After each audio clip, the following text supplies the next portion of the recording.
So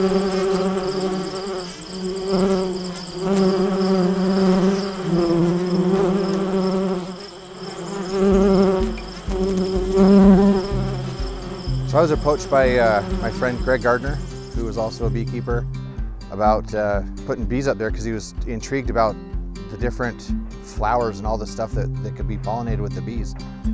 He asked if I would be interested, and I said absolutely. So we took a hive up, put it up in Mineral Basin, and it's taken off.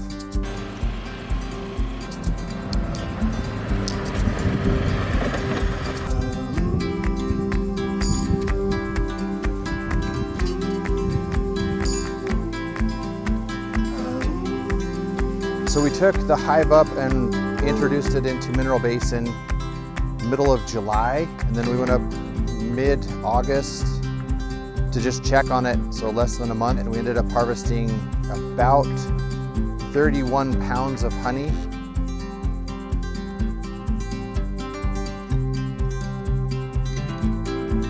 With the pollen, the honey does take on the flavor of the pollen that's there. As you're walking around up there, you step on thistle and you get this very strong mint scent. And as we were checking the hive, we got some honey that had a bit of a mint to it. So I'm guessing that they were pollinating the thistle.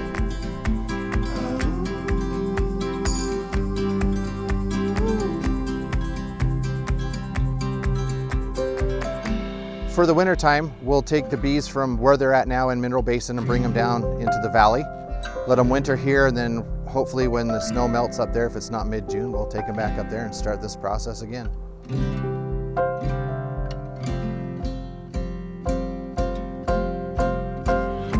So this is one of the bottles of honey that we harvested from Mineral Basin. We're just gonna go take it up to the executive chef and give it to him, and then at that point it's up to him, whether he can use it in different recipes.